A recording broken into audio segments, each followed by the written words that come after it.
Então, aqui a gente tem, né, o Dr. Felice, como eu falei novamente, trazendo esse caso de análise de movimento em pacientes com deficiência psicomotora em lares de idosos residenciais e semi-residenciais, com distúrbios de equilíbrio estático e dinâmico, certo? Então, ele traz para a gente aqui, inicialmente, o termo psicomotor, que refere-se às conexões feitas entre as funções mentais e neuromusculares, né? A deficiência psicomotora, ela ocorre quando há uma ruptura entre essas duas conexões. Então, isso afeta, né, afeta a maneira como a pessoa se move, como ela fala, realiza suas atividades diárias. E o retardo psicomotor é o transtorno mais importante nesses estados de, né, depressivos. Então, a gente tem aqui um trabalho feito nesse lar, né, nesse local, com 5 pacientes do sexo feminino, com idade entre 25 e 45 anos, que estão internados, né, estão nessa internação residencial ou semi-residencial, então talvez tenha alguns que não ficam o tempo todo, onde foram selecionados com bases em critério de autonomia, colaboração e disponibilidade. O modelo de seleção diz respeito em especial à aplicação da escala de equilíbrio marcha de Tinnett, ou seja, deve ter sido feito de forma geral nesse local a escala de Tinnett, que é aquela escala clássica, e dentro desses grupos, dependendo do que foi observado, foi-se então encaminhado solicitada essa avaliação mais completa desses pacientes que tiveram então um score de 14 a 28 pontos na escala de Tinnett, certo? Aqui tem mais uma questão, então, dos recursos sintomáticos. Todos os pacientes não relataram sintomas de dor, mas instabilidade postural com distúrbios do equilíbrio estático e dinâmico, dificuldade em caminhar e coordenação motora, né, apresentados. Então, são pacientes que têm dificuldade, às vezes não apresentam especificamente uma dor, né? Aquele público geral, que a gente tanto fala, né? O público que está em casa, que muitas vezes não pode mais praticar sua atividade física no parque, ou sair para, né, o seu passeio. Então, né, um público que requer bastante cuidado. Tem toda a questão que o Fábio Revelato sempre traz para a gente nas lives dele, né, Cristiano? Me lembrou bastante esse público que ele atende, que ele fala com tanto carinho, né, Sì. que precisa de um O zelo muito pubblico do Josimar, do Fabio Rebellato. exato, Sì, sì. exatamente. E un dettaglio, tá, Rodrigo, que a Itália, o Felice Piccarello é italiano, né? Acho que é Uhum. napoletano. E a Itália é um dos países com mais idosos, né? Então, na Itália já na realidade muito presente, tá? De ter muitos idosos, assim, uma quantidade de idosos enorme, né? Então, eles lá estão tentando já encontrar caminhos para organizar melhor a sociedade que está tendo esta população em grande aumento, né? Uhum. Exatamente. Então, assim, inicialmente ainda, né, o doutor Felício, sua equipe, enfim, fizeram alguns testes clínicos, né, o teste de Romberg, a escala de Fukuda, teste de Caio e o teste de Alpert. Então, são testes, né, realizados para complementar. Além disso, né, desses testes clássicos, foram feitos, então, os testes instrumentais. Então, foi feito o teste de equilíbrio, com um teste de equilíbrio de 30 segundos, bipodal, de olhos abertos e de olhos fechados. A gente já trouxe ontem também esse teste de equilíbrio, que, como a gente falou, está sendo muito utilizado em várias áreas. É um teste que tu vai escolher o tempo, vai escolher bipodal ou unipodal, olhos abertos ou olhos fechados, e o paciente, com o sistema acoplado a nível de S1, vai fazer esse teste, né, onde a gente vai aqui observando, né, o centro de equilíbrio dele se deslocando na tela, e o objetivo é estar o mais próximo do encontro aí das duas linhas tracejadas, né, que seria o centro. Após finalizado esse teste, nós temos uma série de informações muito importantes respeito ao equilíbrio desse paciente, né? Então, aqui está o resultado, né? A gente avalia um ângulo de oscilação, né? Ou seja, né, para qual o lado que esse indivíduo está, né, oscilando mais.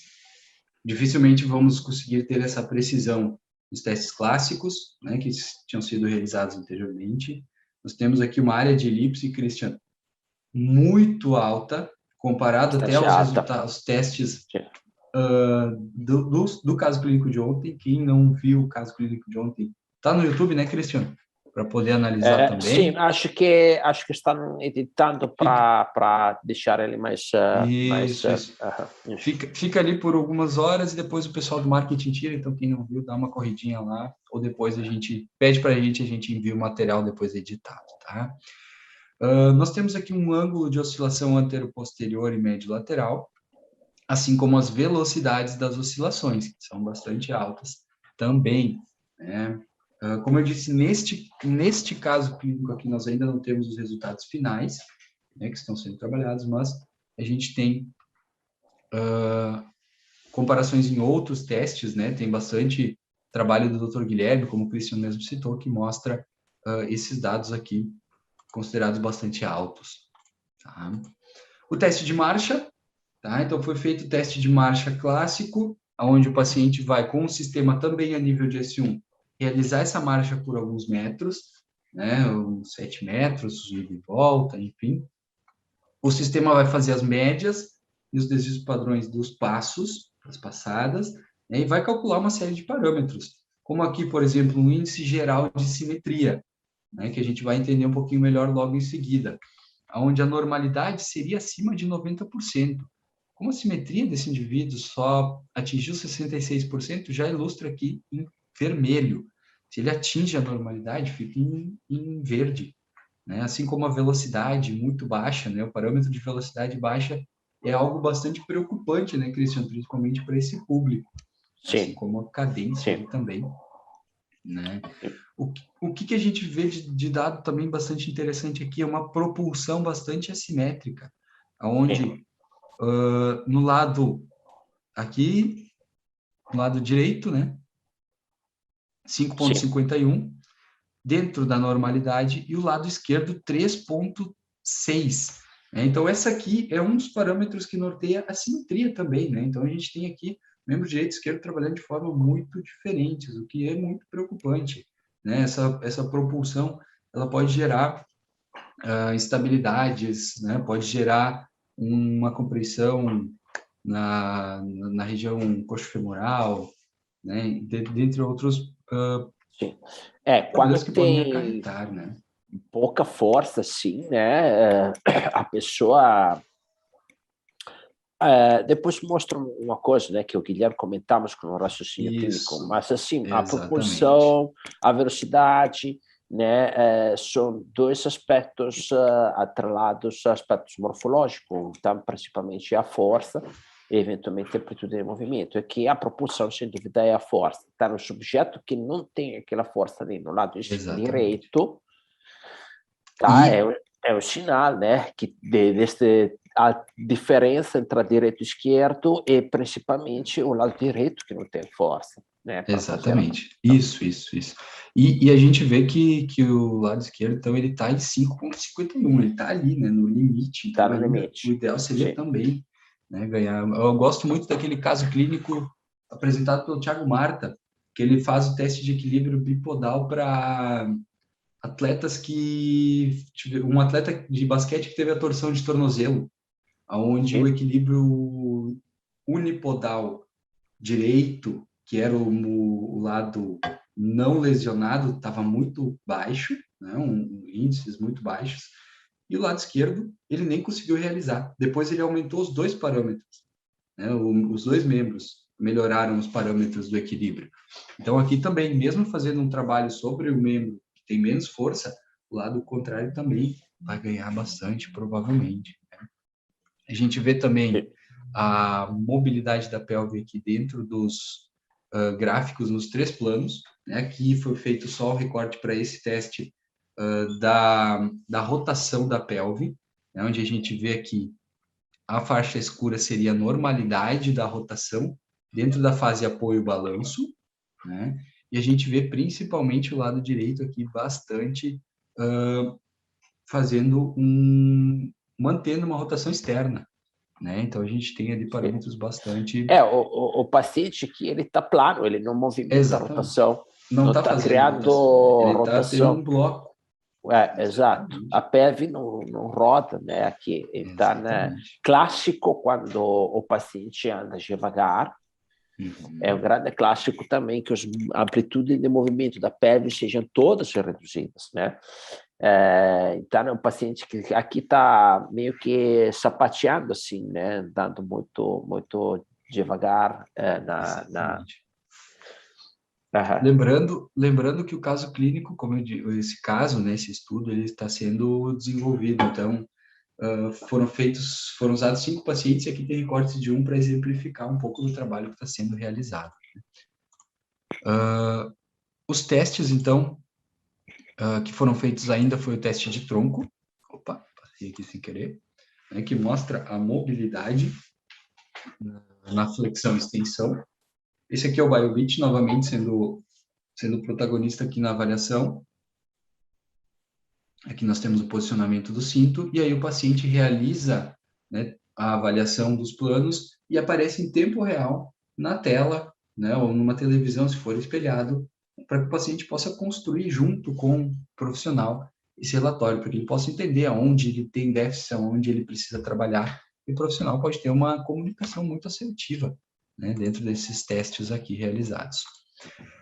Depois disso, né, depois de ser feitas essas avaliações de equilíbrio, de marcha e de mobilidade de tronco, também foi feito um trabalho com a realidade aumentada de cervical, né? Então, o paciente passou aqui por uma sessãozinha onde, não sei se tem áudio aí para vocês, Christian, tu está ouvindo? Neste Acho que momento, não, não. né? Pelo compartilhamento, mas o profissional vai solicitar dentro desse relógio os números que ele quer atingir e o paciente precisa executar, né, vendo esse ponto no nariz. Né? Então, é um protocolo bastante interessante de reabilitação, tá?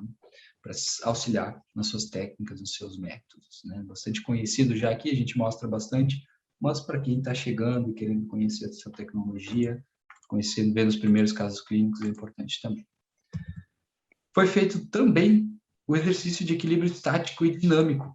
Aqui nós temos uma ilustração já de uma paciente bastante avançada, né, usando uma almofada de propriocepção para o trabalho provavelmente de estabilização, né, onde o objetivo é, se o paciente tem uma área de elipse, aquela área de elipse inicial muito grande, a gente poder diminuir ela com esses testes, onde o paciente vai ter um estímulo visual, né, do seu centro de massa, e ele vai tentar manter dentro daquela círculo verde, né? Se ele atinge as bordas, ali fica em vermelho, e depois nós podemos avaliar o desempenho dele no relatório final para mostrar uma evolução do equilíbrio dele.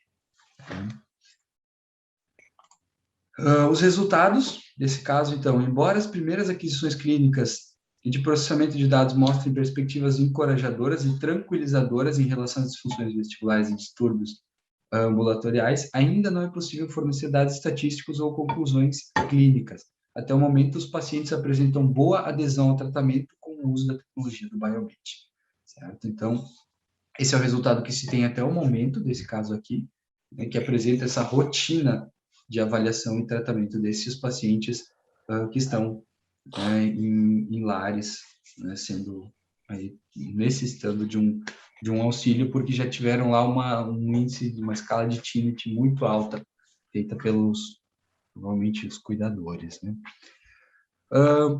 Bom, finalizando aqui, Christian, eu acho que aqui é um dado, uma informação importante para quem está nos ouvindo, né? Esse é um caso que começou a ser avaliado há um tempinho, então talvez, né, agora com a ferramenta que não foi usada aqui, que é o teste de TUG, talvez a gente tenha informações ainda que podem ser, né, cruciais para esses pacientes, né? Então, comentando também que esse sistema está em constante evolução, né, Cristiano? Então, há pouco tempo foi lançado o TUG e, num futuro muito próximo aí, vários outros protocolos que a gente ainda não pode comentar muito, né?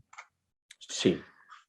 Nós tínhamos falado, aqui tem algumas referências, tá, que o Dr. Felício apresenta também, né? Se depois alguém tiver interesse em ver um pouquinho melhor dessas referências utilizadas, manda um direct lá no Instagram que a gente envia para quem quiser verificar também, certo?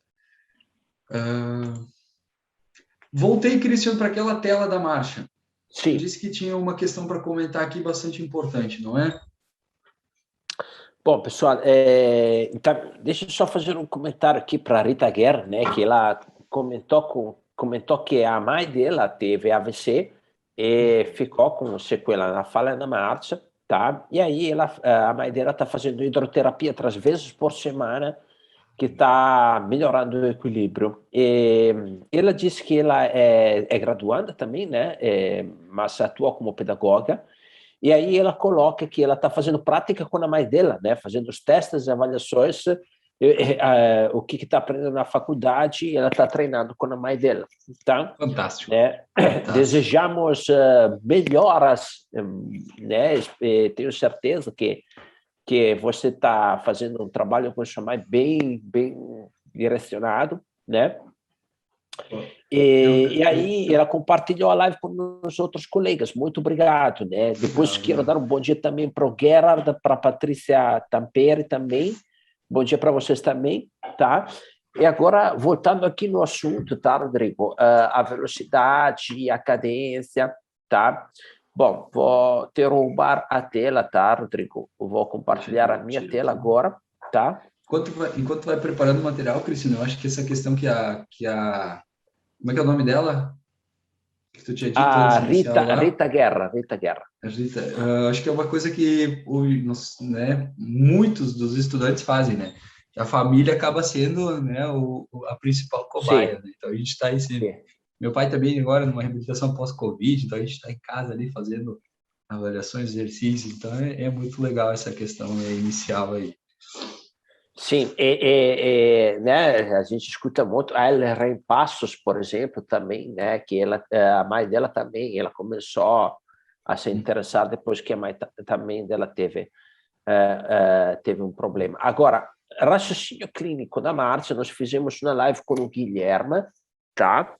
E aí é interessante ver com o conceito que o Guilherme extraiu na primeira live do raciocínio clínico de marcha, depois fizemos uma outra live sobre saltos, e sexta faremos uma live sobre corrida, sempre com o Guilherme Brott, tá?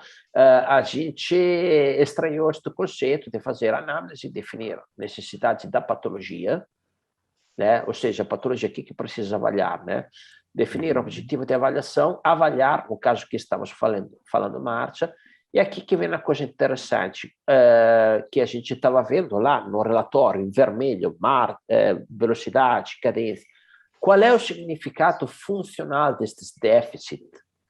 Ou seja, pegando aqui um relatório como esse daqui, onde eu tenho, neste caso, a marcha em vermelho, a propulsão em vermelho, qual é o significado desses dois dados aqui? Qual é o significado de ter um comprimento da passada alterado, né? Então, estas questões aqui, tá? O significado, como o Guilherme chama, né, de significado funcional, destrinchamos naquela live lá, mas todo o fluxo de como raciocinar sobre estes aspectos e como trazê-los para um planejamento e intervenção, tá? Nós vamos apresentar aonde? Nós vamos apresentar na imersão, pessoal.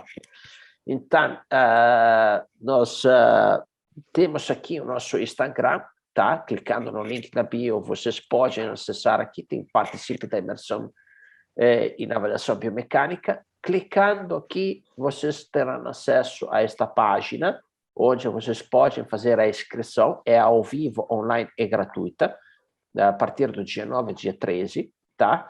E aqui é uma semana para profissionais da área da saúde que trabalham com avaliação e reabilitação de clientes, de pacientes, que gostam de tecnologia, que não querem ficar por trás do mercado, que têm dificuldade em comunicar, explicar o melhor tratamento para o paciente, ou que tem pacientes que não finalizam o tratamento porque não enxergam resultados, ou que têm dúvidas se o tratamento terá o resultado esperado.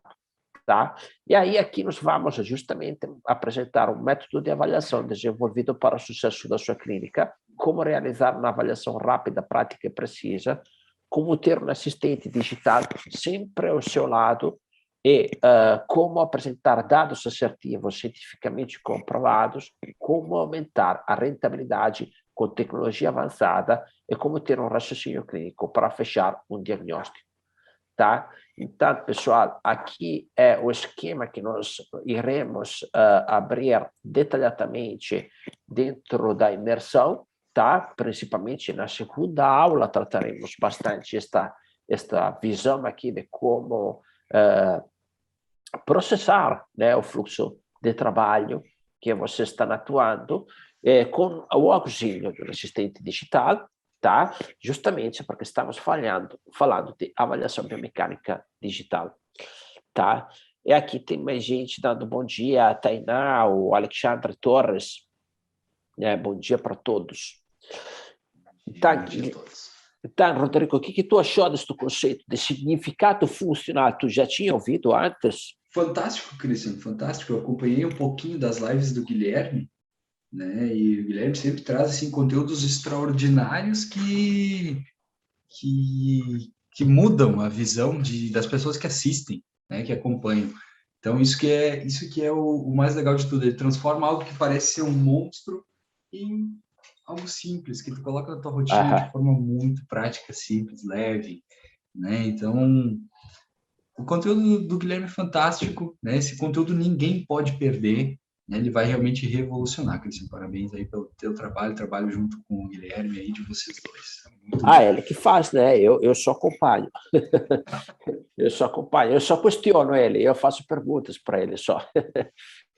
Coloco ele com questões. Outro dia fiz umas 2 perguntas que ele falou, este não esperava. Eu falei, eu sei. Quando tu fez a rotina, a segunda rotina do salto, acho que foi, né? Tu fez ao vivo lá, eu tava assistindo. E o Guilherme, tu sabe que tu pode questionar ele, né? Porque ele tem, né, uma autoridade incrível, né? Então, sabe bem como aproveitar dos dados e sabe trabalhá-los, né? Ótimo, Rodrigo. Então, deixa eu ver aqui, né? Alguns comentários que a gente tem aqui, né? Muito legal a avaliação funcional, bem legal esta parte de prática na natureza, tá? Com o assistente digital, o Biobit, é possível fazer avaliação também em ambiente externo, tá? E não somente dentro do laboratório, mas o que é interessante, no caso de idosos ou pacientes com problemas neurológicos, né? A gente avaliar em casa também, sabe? Porque, afinal das contas, a casa é o ambiente onde esse tipo de pacientes fica mais tempo, né? E a gente tem que ter noção muito criteriosa de como é que está este espaço para, né, para eles se movimentar sem incorrerem riscos, né? Porque às vezes a casa tem aquele degrauzinho, tem aquele tapetinho, tem aquela situação ali que pode criar risco de queda. A gente está muito preocupado com isso, né? Então, no teste de Temapengô, feito em casa, é interessante, porque permite também ter esta visão dentro do ambiente do paciente, se tem risco de queda no ambiente dele. Né? E a gente sabe muitas vezes a dificuldade do que é o atendimento domiciliar, né? Então, por exemplo, tu poder avaliar com a tecnologia e depois reabilitar com ela também é interessante, porque tu com o computador pode ali fazer coisas muito interessantes que vai engajar muito o teu paciente. Muitas vezes aquela pessoa idosa, né, que está talvez já fazendo uma fisioterapia há anos, tu poder trazer uma ferramenta diferente, né, algo que possa engajar bastante e muito interessante.